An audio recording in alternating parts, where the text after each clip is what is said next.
देखिए विद्यार्थियों, कल हमने आपके 1, 2 और 3 सवाल हल किए थे एक एक नंबर के ट्रिग्नोमेट्रिक में। आज हम करेंगे क्वेश्चन नंबर 9 जो 2 नंबर का आने वाला है। और इसका एक ब्लूप्रिंट में जो सवाल है वो उदाहरण 5 आपके दे रखा है किताब के अंदर, और एक 10वां प्रश्न है बुक्स का जो 9 पर आ सकता है। त्रिभुज PQR में जिसका कोण Q समकोण है, PR प्लस QR बराबर 25 सेंटीमीटर है और PQ की लंबाई 5 सेंटीमीटर। तो साइन P, cos P और tan P ज्ञात कीजिए। देखिए यहाँ पर हमारे कोण Q है जो वो समकोण है, तो समकोण के सामने वाली भुजा कर्ण हो गई, और चूंकि P दे रखा है हमारा जो कोण है साइन P, cos P और tan P, तो ये थीटा है, थीटा के सामने वाली भुजा हो गई लंब हो गई, और PQ का मान हमारे पास आपके 5 सेंटीमीटर दे रखा है। और हमें जो चीज़ दी हुई है उसी से हम स्टार्ट करते हैं प्रश्न को। PR प्लस QR बराबर 25 सेंटीमीटर, यानी कर्ण और लंब का जो मान है वो 25 सेंटीमीटर है। तो आप चाहें तो इसका मान ऐसे भी आपको आइडिया लग सकता है मौखिक 5, 12 और 13। ये देखिए आपकी जो आपको याद करने के लिए ये टेबल याद रखनी, 5 अगर दी हुई है तो 12 और 13 आएगा, और 12 और 13 का योग 25 होता है ये यहाँ पर हमारे। तो चलो इसको निकालने की कोशिश करते हैं हम। PR क्या है हमारे पास, PR कर्ण है और QR क्या है, लंब है। ये दोनों मिलकर के 25 सेंटीमीटर। तो इससे हम कर्ण निकालेंगे 25 माइनस L, इस L का पक्षांतरण कर देंगे। अब पाइथागोरस का जो प्रमेय है कर्ण स्क्वायर बराबर लंब स्क्वायर प्लस आधार स्क्वायर, इस सर समीकरण का हम उपयोग करेंगे, सूत्र का उपयोग करेंगे।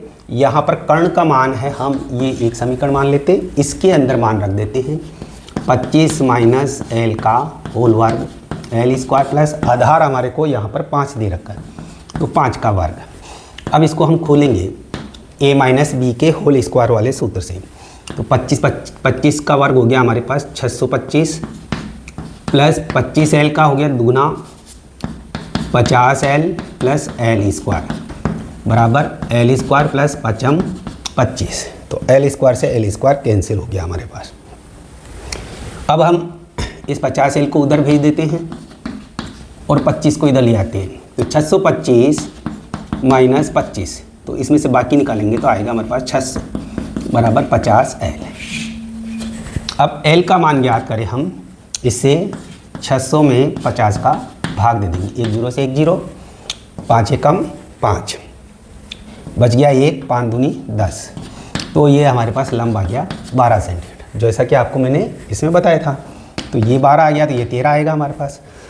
वापस हम इसमें कर्ण का मान रखेंगे सूत्र में, तो कर्ण स्क्वायर बराबर लंब हमारे को दे रखा 12 का वर्ग, और ये दे रखा है हमारे को आधार 5 का वर्ग, 12 144, 5 25।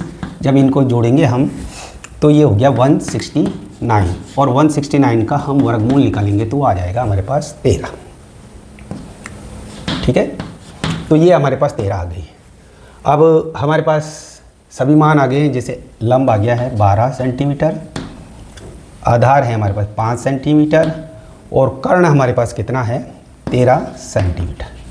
अब ये चूंकि लाल कक्का में भी आपको याद रखना है LAL KKA, तो साइन थीटा बराबर होता है लंब बटे कर्ण, और कोस थीटा बराबर होता है आधार बटे कर्ण, और tan बराबर होता है लंब बटे आधार। ये मान रख देंगे और यहाँ से हम इनके सारे वैल्यूज़ रख दें। तो लंब हो गया हमारे पास 12 बटे 13, 5 बटे 13, और ये हो गया हमारे पास 12 बटे 5। ये हमारे आंसर्स आ गए हैं। एक बार वापस देखिए आप, इसमें ये जो चीज़ दी हुई है हमारे, यहाँ पर आप ये मान रख दीजिए थीटा के अनुसार, ये लंब, ये कर्ण और ये आधार हो गया। तो यहाँ पर कर्ण और लंब रख देंगे, 25 आ गया, 25 L का उधर ट्रांसफ़र करेंगे, और ये जो कर्ण का मान है इस पाइथागोरस के प्रमेय में हम मान रखेंगे। फिर इसका होल वर्क करेंगे, 25 25 625, 25 L का डबल 50 और L स्क्वायर, L स्क्वायर से L स्क्वायर कैंसिल कर देंगे, इसका ट्रांसफ़र उधर करेंगे ताकि ये धनात्मक हो जाए, और 25 को इधर लेके आएंगे तो ये ऋणात्मक 625 में से 25 बाकी निकल जाएंगे, 600 और 50 का इससे डिवाइड कर देंगे तो 12 आ जाएगा। और वापस इसमें मान रखेंगे और कर्ण का हम मान निकालेंगे तो वो हमारे पास 13 आ जाएगा। और 13 रख करके जब ये तीनों चीज़ें रख के इनमें मान हम वैल्यूज़ पुट कर देंगे।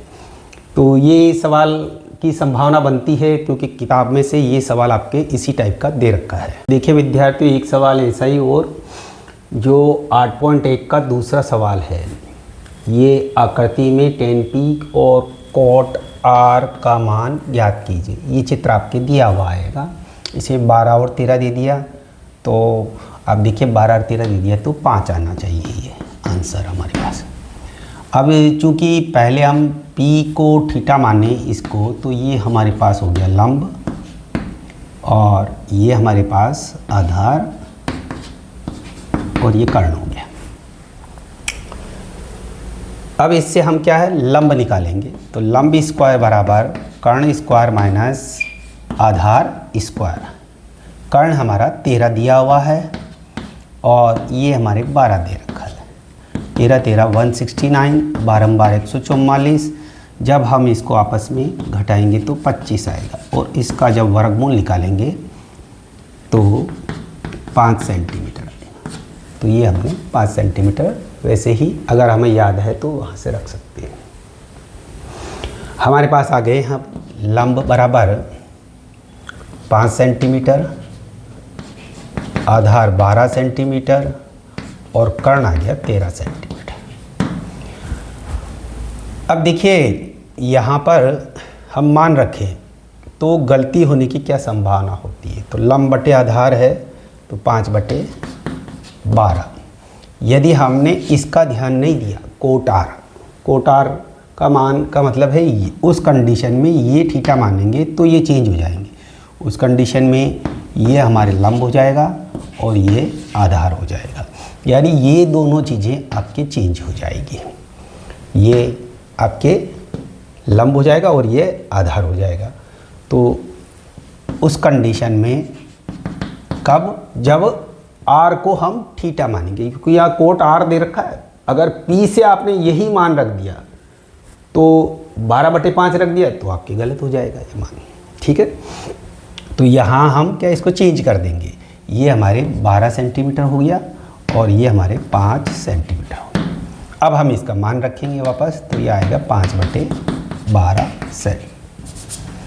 ये आंसर आ गया हमारे दोनों के अंदर। तो यहाँ पर ये सावधानी रखनी है कि एंगल क्या दिया है उसी के अनुसार हम थीटा मानते हैं और थीटा के सामने वाली भुजा हमेशा लंब होती है। तो ये जो थीटा है इस कंडीशन में ये लंब हो जाएगा, तो ये मैंने गोले से लिख दिया है और ये आधार हो जाएगा। तो आप यहाँ पर ये सावधानी ज़रूर रखें और फिर इसमें अब मान रखेंगे हम tan p minus cot r। tan p का मान क्या हो गया हमारे पास 5/12 और ये भी हो गया 5/12। ये 5/12 में से 5/12 घटाएंगे हम तो आंसर आएगा हमारे पास 0। तो ये आप विशेष रूप से यहाँ पर सावधानी रखें।